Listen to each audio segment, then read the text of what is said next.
Good morning friends. कैसे हैं आप सभी? आई होप सभी बहुत अच्छे होंगे।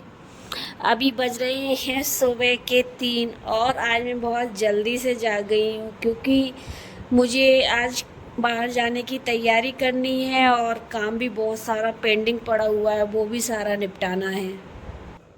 काम तो लेट उठने के बाद भी कर सकते हैं, लेकिन बच्चे साथ में होते हैं तो फिर काम होने में बहुत टाइम लग जाता है। तो मैंने सोचा जब तक सभी सो रहे हैं तो काम फास्ट हो जाएगा। सबसे पहले तो आँख खोलने के लिए मैं हाथ मुंह धो लूँगी और फिर उसके बाद किचन वगैरह सबकी लाइट ऑन करके और 10 से 15 मिनट मैं पहले वॉकिंग करती हूँ। आफ्टर देन मैं सारा काम करूँगी। फ्रेंड्स, मुझे बहुत कम व्यूअर जानते हैं क्योंकि जब मैंने व्लॉगिंग करना शुरू किया था तो उसके 3-4 महीने बाद ही मैंने व्लॉगिंग क्लोज कर दी थी क्योंकि घर में कुछ ऐसी सिचुएशंस हो जाती हैं। मेरी और मेरे बेटे की तबीयत थोड़ी लूज रहने लगी। अब थोड़ा सब ठीक हुआ तो मैंने फिर से व्लॉगिंग चालू की है। इसलिए प्लीज़ प्लीज़ आप सब मुझे सपोर्ट कीजिए जिससे मैं आगे व्लॉगिंग करती रहूँ। गाइस, जब हम कभी नया काम शुरू करते हैं तो उसे बड़ी लगन के साथ शुरू करते हैं, लेकिन शुरू किए हुए काम को स्टॉप करने के बाद फिर से शुरुआत करना बहुत ही टफ होता है। इसीलिए मैं काफ़ी मतलब 1-2 महीने पहले ही स्टार्टिंग करना चाहती थी पर मेरी हिम्मत नहीं होती थी। तो मैंने बहुत ही हिम्मत जुटा के ये व्लॉगिंग शुरू की है, तो मुझे आप सब ज़रूर सपोर्ट कीजिए।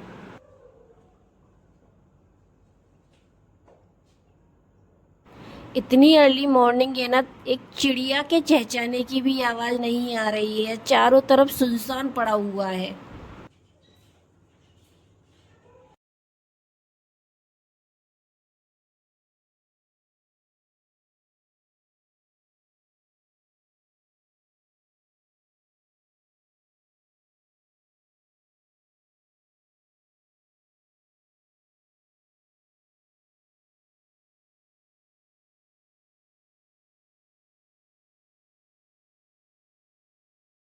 वॉकिंग करते करते मैं माइंड में सारा सेटअप कर लेती हूँ मुझे क्या क्या करना है।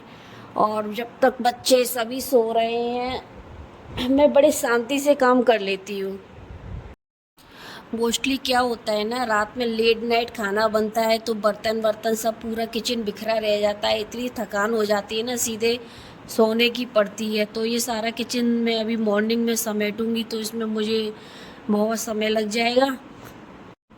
ये देखिए किस तरह बिखरा हुआ है, और कुछ ग्रॉसरी भी मंगाई थी तो वो भी पड़ी हुई है, उसको भी अरेंज करना है अभी मुझे।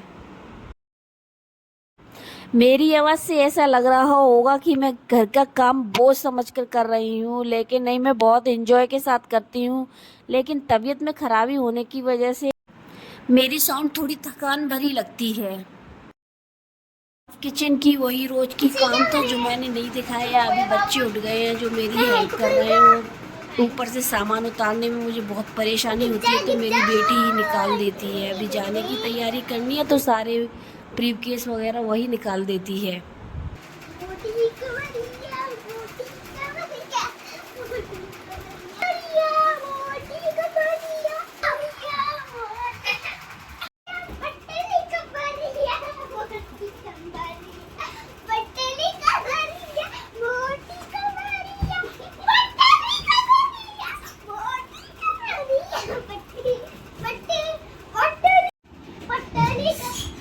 बाबू ना मुझसे कह रहा है मोटी कमरिया और अपनी बहन से कह रहा है पतली कमरिया, क्योंकि बीच में मैंने काफ़ी वेट गेन कर लिया था।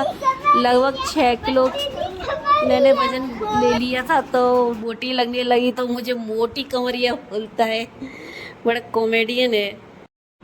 फ्रेंड्स, पता है जब भी मैं अपने मायके जाती हूँ तो 2 से 3 दिन के लिए जाती हूँ, लेकिन कपड़े ऐसे ले जाती हूँ कि महीने भर के लिए जा रहे हो। ऐसा लगता है कि ये भी पहन लूँगी वो भी पहन लूँगी, क्योंकि वहाँ पहनने के लिए फ्रीडम होती है, कुछ भी पहन लो। घर का सारा काम हो गया है और नहा कर आ गए हैं, कपड़े भी पहन लिए जाने के लिए और मैं हो रही हूँ तैयार। बस बच्चों को रेडी करके अब मैं निकलूँगी क्योंकि ये भी आ गए हैं। जो गाड़ी हमने फेयर से ली हुई थी वो आ चुकी है।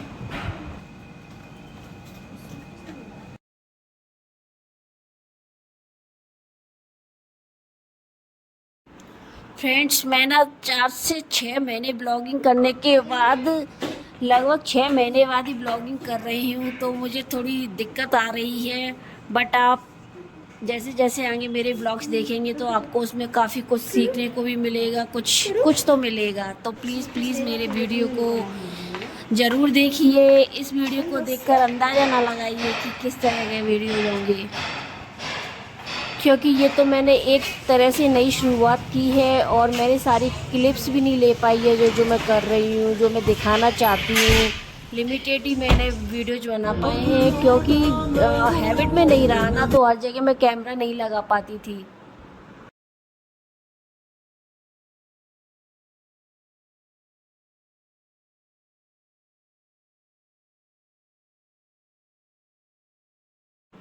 और देखो अभी हम अपनी माँ के यहाँ पहुँच चुके हैं।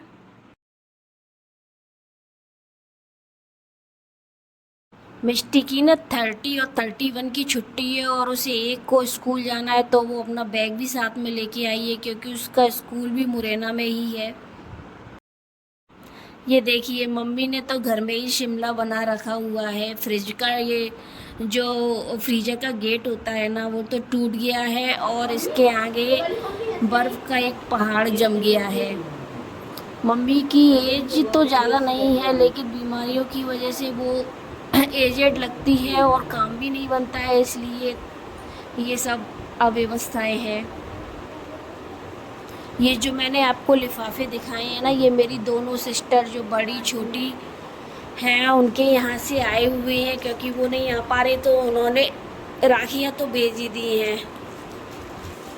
मैं पास में रहती हूँ और बाकी तो दूर रहती हैं, तो मेरा तो आना जाना बना ही रहता है। तो छोटे तीज त्यौहार हो या बड़े तीज त्यौहार हो, मैं तो आ ही जाती हूँ। फ्रेंड्स हमने तो 31 को रक्षाबंधन मनाया, आपने कब मनाया मुझे कमेंट करके बताइए। और नेक्स्ट व्लॉग में मैं आपको अपनी भाभी का घर दिखाऊंगी, तो मेरा नेक्स्ट व्लॉग ज़रूर देखिएगा। और सभी को मेरी तरफ से रक्षाबंधन की शुभकामनाएं, और सबका जीवन खुशियों से भर जाए। तब तक के लिए गुड नाइट, मिलते हैं नेक्स्ट व्लॉग में। Bye bye.